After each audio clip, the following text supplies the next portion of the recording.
Profeta Ezequiel. Vamos falar uma mensagem curtinha, né? Rápida, mas foi o que Deus colocou no meu coração. Livro do profeta Ezequiel, capítulo de número 22. Agradecer aqui o evangelista, presbítero Marcos, né, pela gentileza de me ceder o lugar dele. Eu gosto bem de sentar lá na pontinha, eu sempre gostei. Nem quando eu era nosso presidente, eu não sentava aqui no meio. Mas ele me cedeu aqui, fiquei feliz. Muito obrigado. Livro do profeta Ezequiel, capítulo de número 22, e os versículos 30 e 31 diz assim: E busquei dentre eles um homem que estivesse tapando o muro e estivesse na brecha perante mim por esta terra, para que eu não a destruísse, mas a ninguém achei. Por isso, eu derramei sobre eles a minha indignação, com fogo do meu furor os consumi, fiz que o seu caminho recaísse sobre a sua cabeça, diz o Senhor Jeová. Amém. Glória ao nome do Senhor. Que bom estarmos hoje numa noite memorável, noite de ceia. E ceia não é um ritual, ceia é uma comemoração, ou um memorial, mais fácil. Ritual é aquilo que a gente já sai de casa sabendo que vai acontecer. Então, quando eu venho para um ritual, eu chego, eu saio de casa sabendo quem vai cantar, quem vai pregar, o hino que vai, os conjuntos que vão cantar. Isso é ritual, tá? E aí, quando termina o ritual, você já sabe que está na hora da ceia. Jesus nem precisa ajudar, porque a gente já sabe. Ritual nem precisa. Mas quando é memorial, então a coisa muda.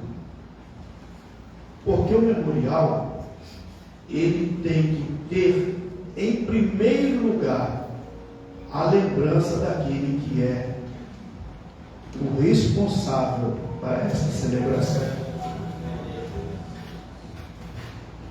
E eu quero acreditar que nenhum de nós viemos a essa casa para um ritual, mas para uma comemoração. E sendo comemoração, nós precisamos dar a maior apreciação àquele a quem nós estamos memorando nesta noite. Aleluia, meu Deus. O Senhor Jesus. Aleluia. E não existe outra maneira de fazer isso a não ser o que nós estamos fazendo, glorificando o seu precioso nome. Afinal de contas, a honra, a glória pertence a Ele. Aleluia, Jesus. Eu não vou lançar a minha mão ao pão porque eu sou membro da igreja. Não. Eu vim aqui para participar da ceia porque eu sou um cidadão do céu. Aleluia. Talvez até o final da mensagem você consiga entender. Eu vou tomar o vinho porque o dono dessa festa derramou o seu sangue pela minha vida. E antes que ele derramasse o sangue, o seu sangue, ele disse: não se esqueça, faça isso em memória dele. Glória a Deus. O pedido, ou melhor, a ordem que ele dá, não é porque ele ia morrer, mas é porque ele ia ressuscitar. E ressuscitado, aleluia, ele tinha certeza que estaria aqui hoje conosco como ele está. Aleluia. E cada momento, cada glória, cada aleluia que nós damos, ele recebe Imagina o seu coração como está de alegria em saber que nós, Assembleia de Deus, Rio Verde 2, não se esqueceu do sacrifício que Ele fez por nós na cruz do Calvário. Se isso te alegra, glorifica. Se não te alegra, chora. Mas que o Senhor está aqui. Ele está aqui. Aleluia! Glória a Deus! Queridos irmãos, o texto que nós lemos é um texto muito conhecido, muito pregado. E vocês imaginam que as minhas pernas estão tremendo. Pregar aqui onde tem a Poliana, não é? Só o senhor faz tudo, né? E aqui o esposo dela, eu vi a irmã Poliana pregando um grande evento aí, chamei ele e disse: olha lá, Deus está fazendo lá, palestra. Deus continue lhe abençoando, minha irmã, isso é um espírito para nós. Meus irmãos,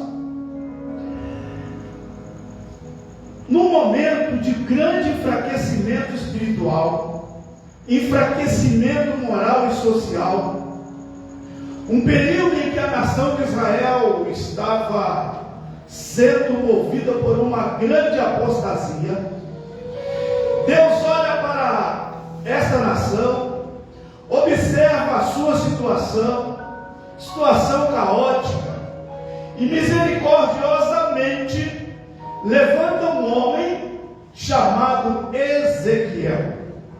Ezequiel significa Deus fortalece. O momento em que a nação está vivendo é um momento devastador.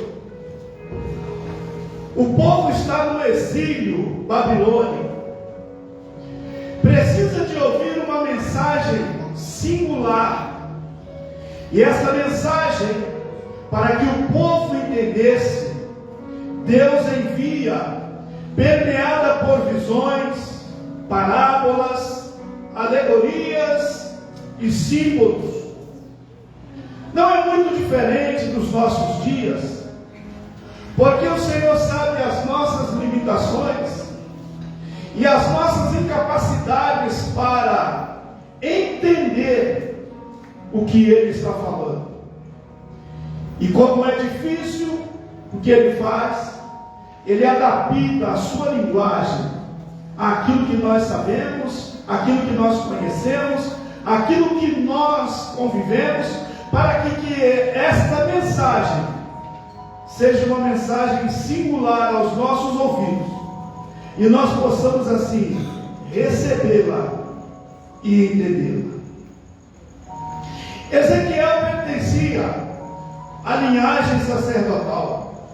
Ele era filho de Buzi, um sacerdote muito influente na época do rei Joás.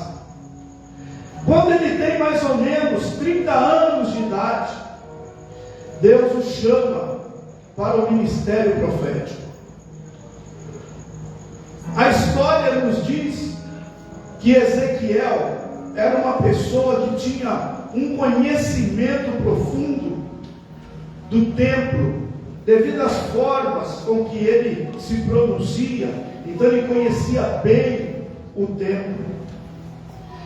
Ezequiel era um daqueles remanescentes fiéis. E tem quantos aqui nesta noite depois de mim?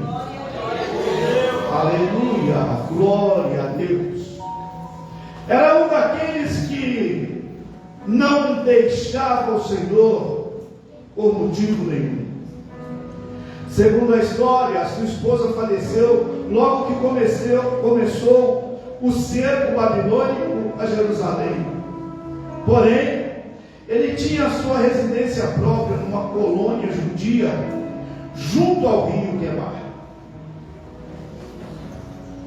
E diz a história sagrada que é ali naquele lugar que ele convidava o povo para trazer a eles a memória de quem era Deus, de quem era o Senhor. Quero associar esta lembrança com as palavras dos exilados, quando eles foram convidados para cantar e não podiam, porque as harpas estavam penduradas nos salgueiros, mas eles diziam: nunca nos esqueceremos de ti. E se um dia nós nos esquecermos de ti, que a nossa língua se pegue ao paladar, ou seja, é melhor ficar mudo do que esquecer de ti. Mas um dia eles disseram: foi o Senhor que fez isso, e é coisa maravilhosa aos nossos olhos, porque Ele nos tirou do cativeiro e nós agora podemos glorificar ao Senhor.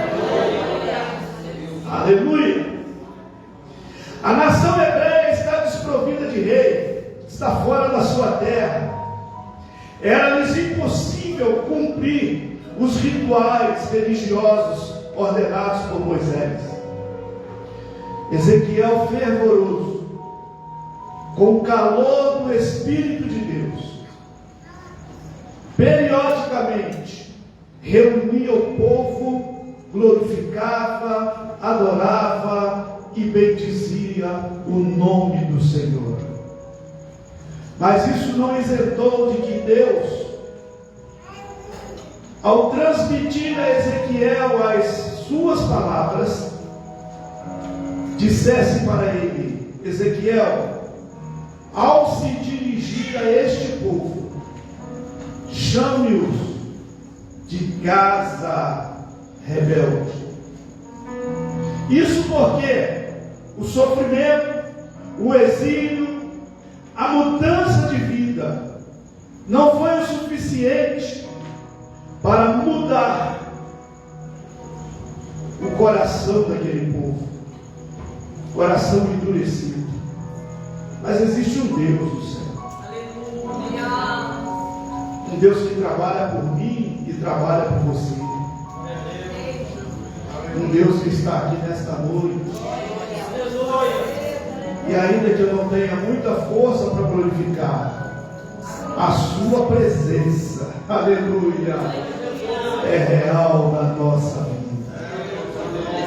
Oh, aleluia, aleluia, aleluia. Obrigada, meu Deus. Aleluia.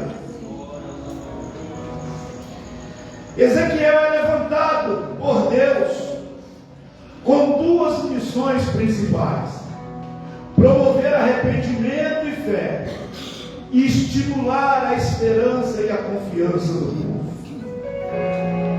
E aí, Deus, na ansiedade, dentro do seu âmago, com o desejo de ver o povo voltado para si, ele clama, ou ele brada ao coração de Ezequiel: e busquei dentre eles um homem que estivesse tapando o muro e estivesse na brecha perante mim por esta terra, para que eu não a destruísse, mas a ninguém achei. É bom entendermos que o muro mencionado aqui não se trata de uma parede de alvenaria, não se trata de uma divisa de madeiras ou de arames. O muro que se trata aqui, Deus está falando de pessoas fiéis, de pessoas unidas, pessoas dispostas a resistir o mal, para que o nome do Senhor seja glorificado. Aleluia! E acredito que Deus ainda continua procurando esse tipo de pessoa, pessoa com quem Ele possa contar, pessoa com quem Ele diz: este é meu servo, esta é minha serva, eu confio, eu posso colocar na brecha, porque Ele, aleluia,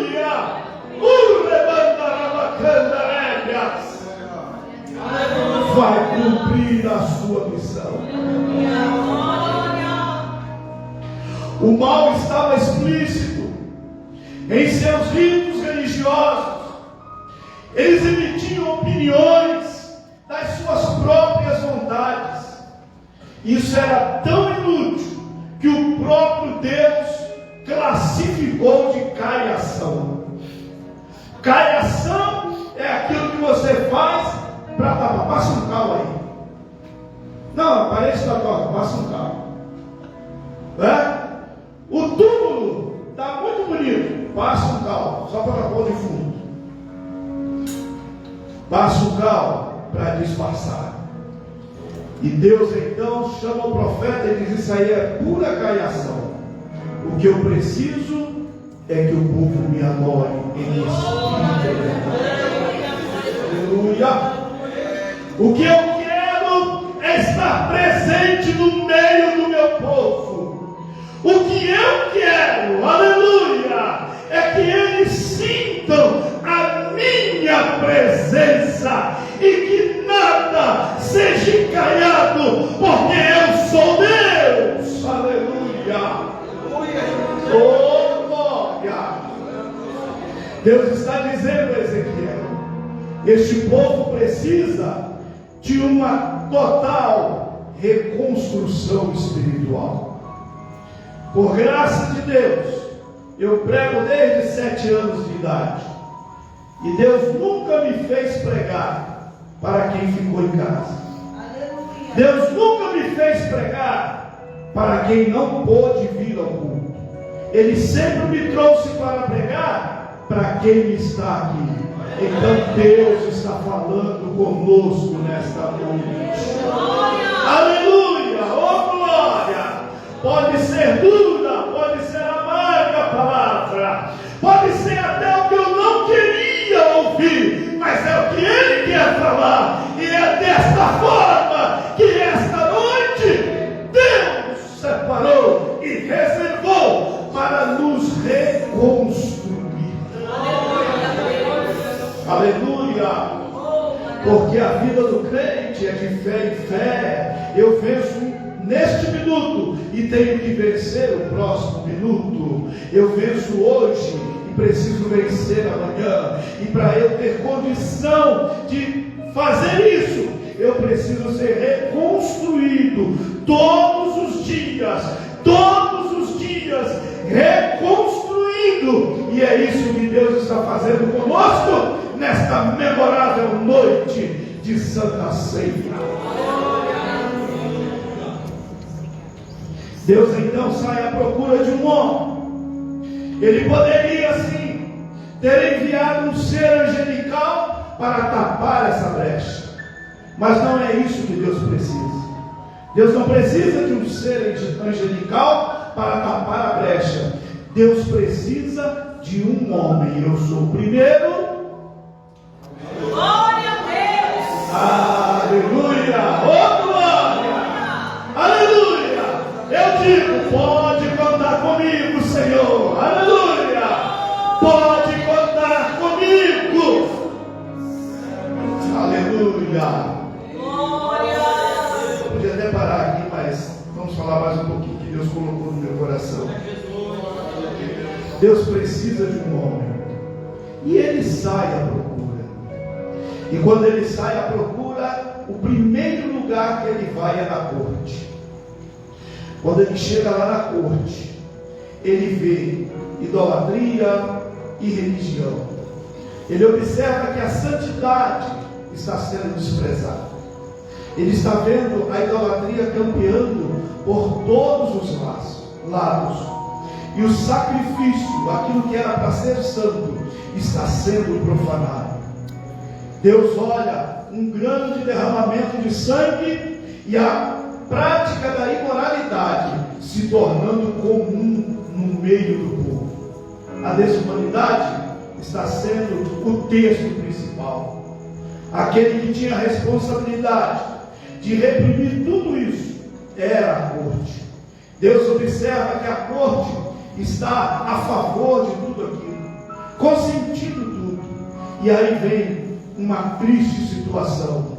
Na corte não tem quem tape a brecha. E a brecha continua.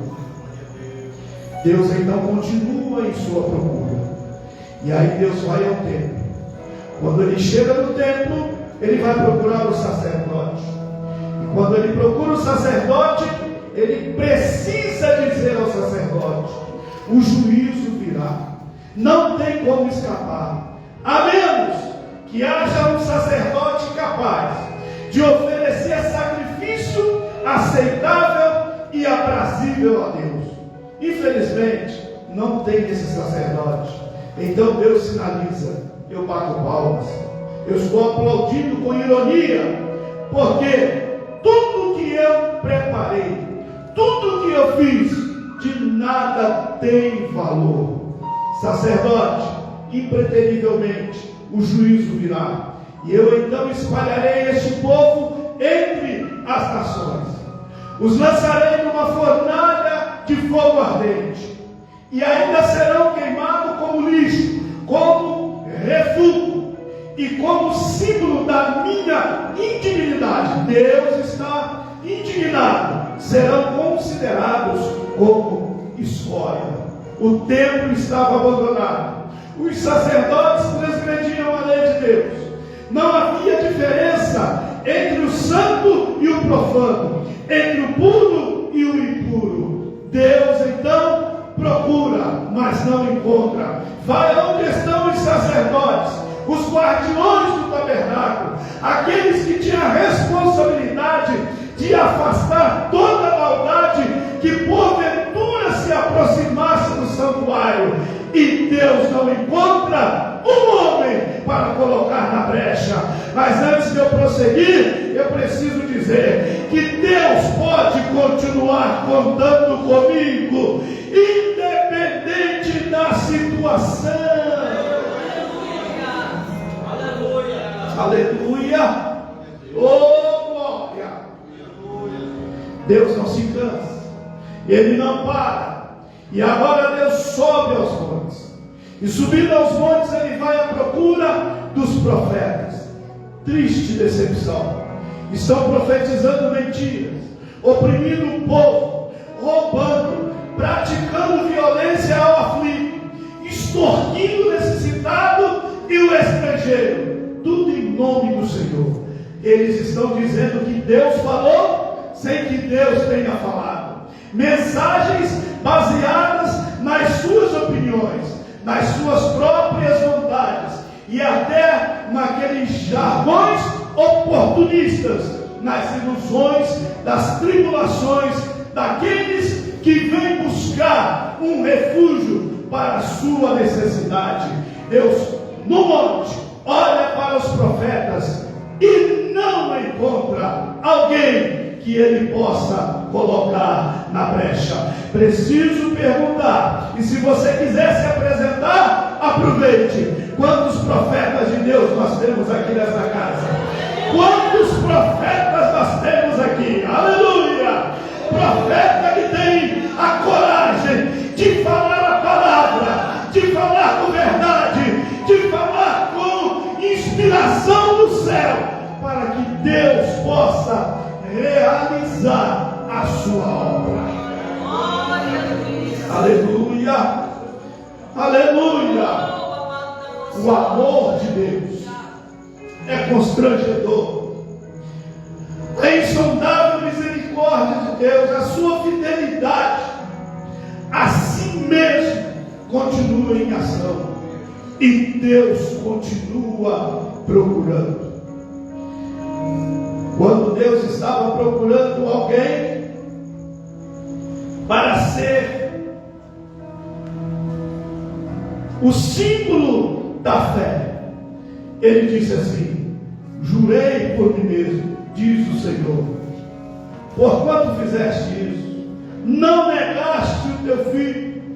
E eu preciso te dizer, Abraão, em ti serão benditas todas as nações da terra. E eu estou dizendo aqui hoje, em nome do Senhor, pela minha vida e pela sua vida, a terra está sendo bendita. Aleluia! Aleluia! Oh, glória! Aleluia!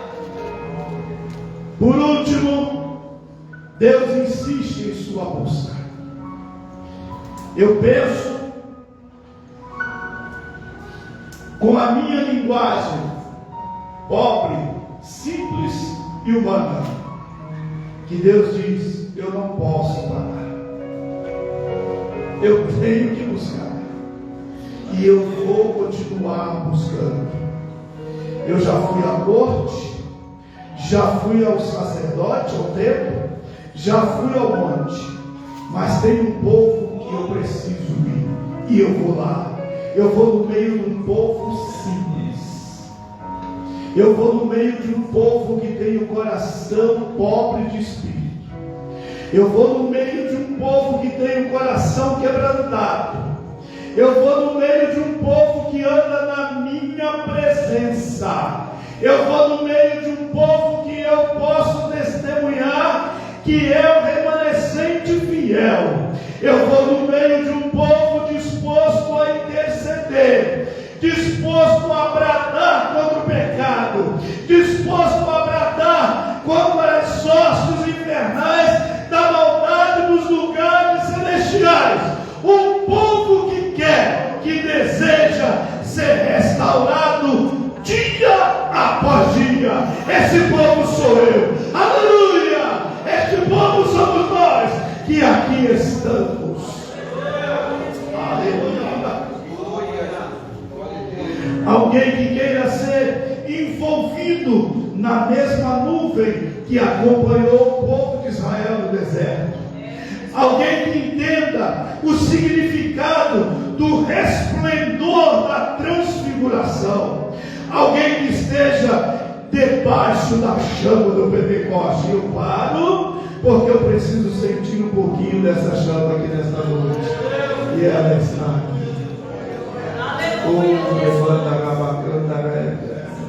Aleluia, aleluia. Onde é que está este povo? Não está na corte, não está nos montes, também não está no tabernáculo. Onde está este povo? Está reunido aqui nesta noite. Um povo que adora, um povo que busca, um povo que veio não para comer pão e tomar vinho, mas que veio para memorar o Senhor Jesus Cristo ou o seu sacrifício. Aleluia, aleluia. É aqui que Deus encontrou alguém que Ele pode colocar para tapar esta brecha. Este povo que adora em espírito e verdade. Este povo que oferece um sacrifício vivo. O povo que tem os lombos cingidos com a verdade.